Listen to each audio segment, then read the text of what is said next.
வணக்கம். சர்மா மைண்ட் வாய்ஸ்க்கு வந்தவங்களுக்கு நன்றி.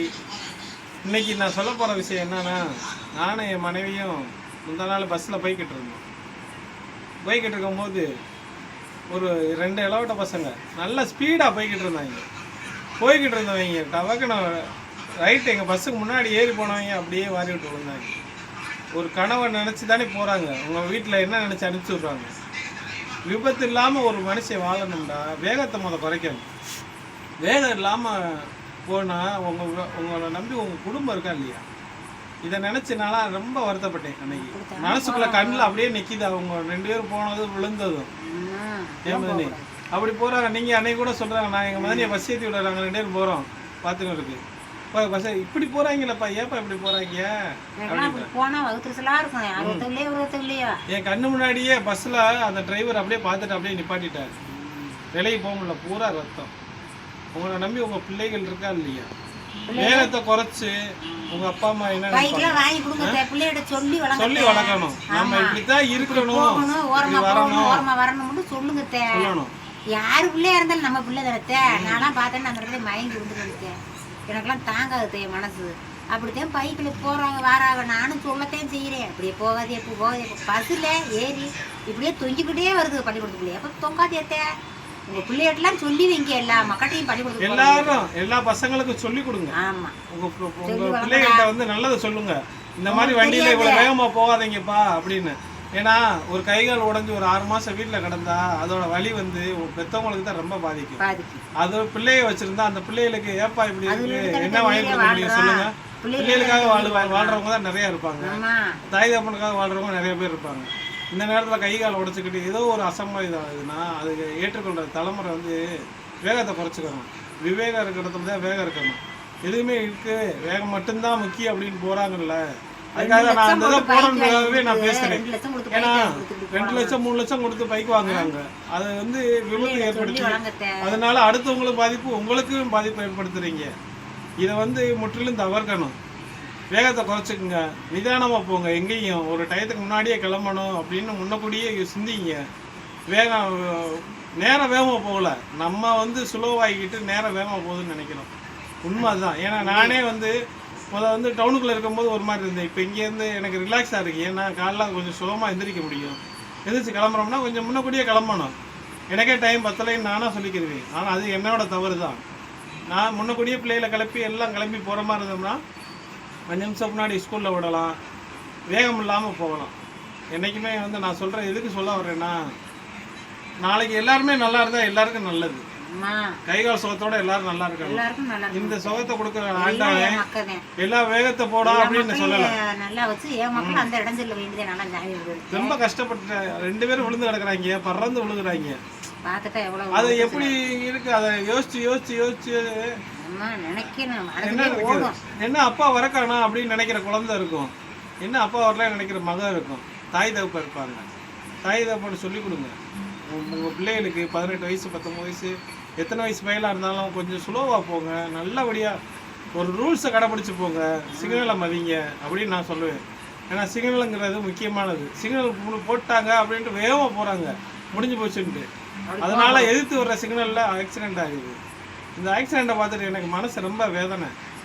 ஏன் அப்படி சொல்கிறேன்னா, நான் வந்து இப்படி தான் இருக்கணும் அப்படின்னு சொல்லி வாழ்கிறேன். எல்லாத்தையும் பார்க்க நம்மளுக்கு கோபம் வருது. அந்த கோபம் இல்லாமல் கோபம் வரக்கூடாது. கரெக்டாக இருந்தால் உங்களுக்கு நல்லது, உங்கள் குடும்பத்துக்கு நல்லது, எனக்கும் நல்லது. எல்லோரும் வாழ்கிற வாழ்க்கை வந்து சிறிது காலம் சொல்லியிருக்காங்க. அதை 100 ஆயுசுக்கு நீங்கள் வாழ்கிறதுக்கு 100 ஆயுசு நல்லபடியாக வாழன்றதுக்காக நான் சொல்கிறேன். நீங்கள் நல்லா இருந்தால் எங்களுக்கு நல்லா இருக்கும், மக்களுக்கு எல்லாருமே வந்து வேலைக்கு போகிறவங்களா இருந்தாலும் சரி கவனம் முக்கியம். அது வந்து ஃபாரின் கண்ட்ரிகளில் வந்து அங்கே வந்து ரோடு வந்து இப்படி தான் இந்த லைனில் தான் போகணும்னு இருக்கும். அதிகப்படியான வண்டிகள் இல்லை. நம்ம நாட்டில் இருக்க மக்கள் தொகைக்கு வண்டி வாகனம் பெருகிக்கிட்டே போகுது. வேகத்தை கூட்டுறாங்க. அதை பிரேக் அடிச்சு நிப்பாட்டுறதுக்கோ ஒரு பேலன்ஸ் இப்படி அப்படியே படுத்துக்கிட்டு போயிட்டு நிம்மரை பார்த்தவங்க அடிச்சு விழுந்தாங்க. இதான் இங்கே கொஞ்சம் தூரம் தான், வேலம்மாள் ஆஸ்பத்திரி தாண்டினோடனே அந்த பெண்டில். அதெல்லாம் பார்த்துட்டு கண்ணுக்குன்னா பார்த்தா எப்படி இருக்கும் மனிதனுக்கு? அன்றைக்கி சாப்பிட மனசு வருமா? அப்படியே மண்டையில் ஓடிக்கிட்டே இருக்கு அந்த இடமா. இது கூட நல்ல பதிவாக நான் பண்ணணுன்றதுக்காக தான் நான் பண்ணுறேன். நல்ல மக்கள் வந்து புரிஞ்சுக்குங்க. தங்கள் குழந்தைகளுக்கு இப்படி இருக்கக்கூடாது, இப்படி இருக்கணும்னு சொல்லி வளங்க. எல்லா குழந்தைகளும் இப்போ நான் சொல்கிறேன் என் பிள்ளைக்கே நீங்கள் சொல்லலாம், அதனால ஒன்றும் தப்பு கிடையாது. இதை நான் வந்து கருத்தாக சொல்லலை, நல்ல எண்ணத்துக்காக சொல்கிறேன். எல்லா மக்களும் நல்லா வாழணும். இப்படி இருக்குன்றது மனசுல உடஞ்சு சங்கடப்பட்டு அவங்களே அன்னைக்கு பார்த்துட்டு என்னப்பா இவ்வளோ வேகத்தில் போகிறானப்பா, பிரேக் அடிச்சு நிப்பாட்டு பண்ணி போப்பா இந்த வண்டியை அப்படின்னு நானே கேட்டேன். அப்படின்னு கேட்குறாங்க. அதே கேட்ட நூற்றுலி 2 நாள் சென்று இந்த மாதிரி நடக்குது. நடக்குது. இப்போ அப்போ எப்படி இருக்கும் பாருங்க, மனசு நம்ம மனசு வண்டியை வந்து 100ல ஓரல ஒரு 50ல வச்சு போனா போயிட்டு ஜெயிக்கலாம். அதை வேகமா போனோம்டா ஒரு நாயோ பேயோ வருது, அது எப்படி தாமரிக்க முடியாது வண்டி வச்சு? அப்ப வந்து நம்மளாத்தே சுழிச்சி மாதிரி அன்னைக்கு ஒண்ணுமே குறுக்க வரல, வண்டிய பஸ்ஸுக்கு முன்னாடி போய் இப்படி போய் படுக்க போட்டு இப்படி ஏறுறானா. அப்படி ஏறுறதுனால என்ன கிடைக்குது, அடுத்தடுத்து வண்டி வாகனம் வந்துருச்சுன்னு வச்சுங்க, அவங்க மேல போற ஸ்பீட்ல பிரேக் அடிக்க முடியும். அப்படி பிரேக் அடிச்சா இந்த வண்டிக்கு என்ன ஆகும் அப்படின்ற சூழ்நிலையில இருக்கு. அதை அறிஞ்சுக்கிறாம இள வயசு பசங்க இந்த மாதிரி ஒரு ரொம்ப நடக்கிறாங்க. இப்படி பண்ணுது இது ஒரு வகையான போதை மாதிரி ஆகி போயிடுது. இது ஒரு வண்டியில இப்போ ஒரு போதை மாதிரி தர்றாங்க. தெரியக்கூடாது. நல்ல எண்ணங்களோட நல்ல எண்ணத்தோட சிந்திங்க. யார் வெத்தவில்லை எவர் வெத்தவில்லையா இருந்தாலும் சரி, என் பேரன் பேத்தி மாதிரி தான் நினைக்கிறேன். அது மாதிரி சொல்லி வளங்க. எல்லா குழந்தைகளும் நல்ல குழந்தைங்க தான். இந்த மண்ணில் பிறக்கணும் பாட்டை எழுதியிருக்காங்க. நாங்கள் பிறக்கும் போது இந்த இது வண்டி இருக்கு இந்த வண்டி இருக்குன்னு நான் நினைக்கிறேன். இப்போ பூரா அதிவேக வண்டியா வந்துருச்சு. அதிவேக வண்டி வந்து ஃபேஷனுக்கு நல்லா இருக்கும். சந்தைக்கு போனோம்னு நடந்து போய் சாமானிட்டு வந்தோம். அன்னைக்கு உள்ள 7 கிலோமீட்டர் நடந்து போவாங்க. நாங்களாம் கல்யாணம் ஆன புதுசுல 7 கிலோமீட்டர் நடந்து போயிருக்கீங்களா யாராவது? ஒரு நாளைக்கு எங்களோட வறுமைக்காக என்ன பண்ணுவோம், 7 கிலோமீட்டர் நடந்தே போவோம். அந்த நிலைமையெல்லாம் இருந்துச்சு. ஒரு ஆட்டோ பிடிச்சா 100 ரூபா கேட்பாங்க. எனக்கு நடந்தே வீட்டுக்கு போயிருக்கும், நடந்தே போவோம். சந்தையில சாமான வாங்கிக்கிட்டு பொட்டி தலையில வச்சுக்கிட்டு நான் வீட்டுக்கு நடந்தே வந்துடுவேன். ஆட்டோட ஏற மாட்டேன், 6 பைக்லயே ஏற மாட்டேன், நடந்தே வீட்டுக்கு வந்துருந்துச்சு. நடந்து போயிருவேன். மனுஷன் வாழ்ற வாழ்க்கை இப்ப உள்ள காலத்துல இந்த இடத்து பொம்பளை இப்படி வருதுன்னு சொல்லுவாங்கிறதுக்காண்டி தான் இன்னமும் எனக்கு திறமை இருக்கு நடந்து போறது. இப்படி சொல்லுவாங்கிறதுக்காண்டி தான் அடுத்தவங்களுக்காண்டியே நான் இப்போ ஆட்டோ கட்டா பிடிச்சி போனா போவேன். இல்லைன்னா நான் அப்படியே நடந்தே போய் பழக்கம் எனக்கு.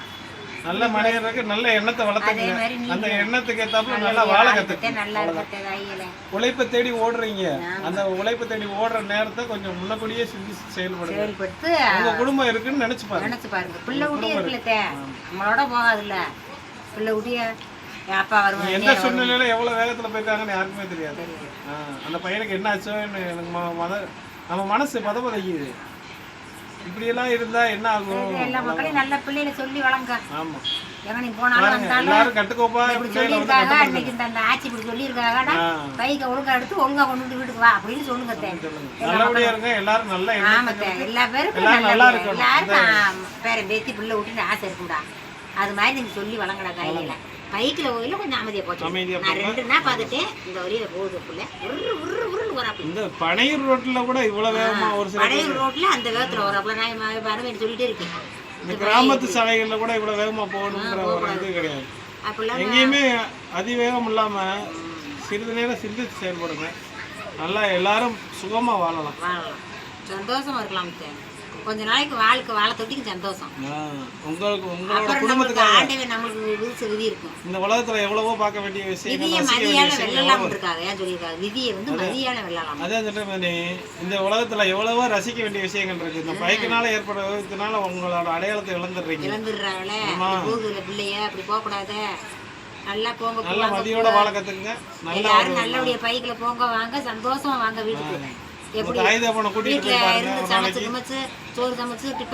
சின்ன குழந்தைய கூட்டு போய்கிட்டு இருப்போம். அந்த நேரம் வீண அரைஞ்சு உருன்னு போவாங்க.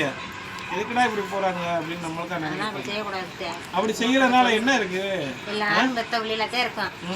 மக்கமாரு பெத்த வழியிலதான் இருக்கும். பிள்ளையோட சொல்லி வாங்கடா. அது ஒண்ணு நான் ஒண்ணு அம்மாச்சி சொல்லியிருக்கேன், அது மாதிரி செய்யுங்க.